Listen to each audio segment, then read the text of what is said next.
Hey everybody, and welcome back to the very last building video of this 13 days of WEEN. And if you clicked on this video and don't know what this is actually a thing. I created the Sims dungeon, and what I mean with that is that in Europe, I think it's mostly Europe, I only think there's one outside of Europe or two, are the dungeons. And the dungeon is kind of a day trip, I would say. So let me Google it for a second for you. I live in the Netherlands, so we have the Amsterdam dungeons, but a very famous one is the London dungeon. But there are so many more dungeons. Let me accept the cookies. The corporate. Can we see all the dungeons that are there?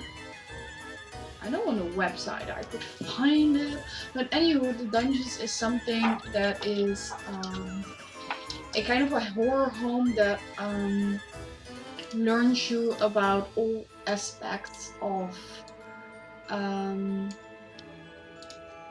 would you say it? Of history. So it's kind of a horror house, a spooky house that goes different rooms and tells different stories.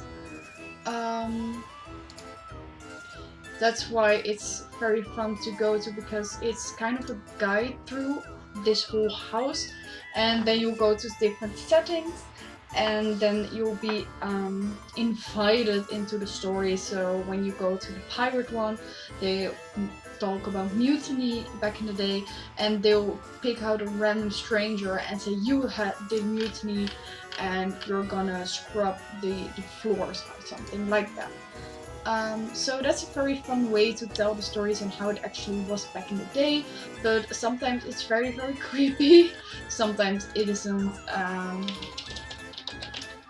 that creepy at all. I want to look which types of dungeons there are. The dungeons. Why can I not find them? Oh, here. So in the United Kingdom, you have them in London, in York, in Edinburgh, in Alton Towers, in Blackpool and Warwick Castle. In Europe you have them in Amsterdam, Berlin and Hamburg. In Asia you have them in Shanghai, and you also have one in San Francisco. So it's all over the world, it isn't that big. I think it started in the UK if I see it like this. But there are shows with actors and they'll lure you into the room and then they'll tell the story. And yeah, that's basically it. I've been to the Amsterdam dungeons 2 or 3 times, I think 2 times. I went to London. I didn't go to London dungeon because I was at school and nobody dared to go in there. And in Berlin I kind of didn't have the time to go there. I've been to Shanghai, but mostly they tell the story in their own language, so I kind of thought it was weird going in China to the Shanghai dungeons. But yeah. So I made a Sims version of the dungeons. There's nothing Sims about it, but I recreated 5 rooms that I really like. One very famous room in the dungeon is actually the Jack the Ripper story. I didn't recreate that because I think there was not so much possible, but mostly you will have something with a judge, you will have a pirate kind of thing, a torture room, a prison kind of thing. It depends because the stories sometimes travel. The Jack the Ripper was for a couple of months in the Netherlands, in Amsterdam, so I know that some stories just change and the rooms change once in a while. So if I would go to Europe and Amsterdam, I can actually see which things actually are being told right now. The shows that are actually in the dungeon. So these months there is a murder on Zeedijk. That's some story of Black Jan. I don't know what that is about. The judge, the gallows, something that goes with gallows. a torture room, and a descending part. I don't know. But if I go back, can I go back? Let's say I go to the London dungeon. So currently, what show is there in the London dungeon? It also has the descent. It has Guy's Fawkes gunpowder plot, a torture chamber, Jack the Ripper, Drop Dead, Drop Ride. And they also have for Halloween some extra stuff. Oh, and additional shows are the Plague Doctor, Escape from the Great Fire of London, the Pie Shop, so I think that has something to do with Edward Scissorhands, a Labyrinth, Courtroom, Prison Escape, so just like I was telling you. So today's rooms for the Sims dungeon are, let me see, we're building the mirror room, so that's kind of the Whitechapel Labyrinth idea. It was really fun working with the mirrors, but as you can see here in the recording, it's glitching. The blue is killing me, but I tried to make it a kind of an easy mirror labyrinth, but still kind of make it difficult to go through, because I wanted to have a lot of mirrors opposed to each other so that you actually have a lot of moments that you can get lost. I wanted to make it real and together with a very busy pattern on the ground, I think it looks very cool. Wait for the screenshots, because actually the screenshots of this room are amazing.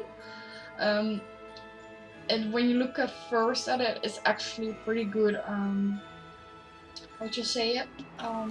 Mirror room. I generally don't like them too much to go through it. They aren't that hard, but I just don't like the idea of constantly needing to search to where you go to. I just generally don't like that. So you can see that this house, it's a generic plot, by the way, has a one-way walkthrough just as the dungeons, because you go to room to room to room. Here I'm planning out the rest of the rooms. I already knew what I was gonna make, but I wanted to like have the idea straight in my mind, like what is the best color scheme or what do I want to wear. So yeah, I wasn't sure, am I going to first do the, I don't know, I think I'm gonna do the prisons next.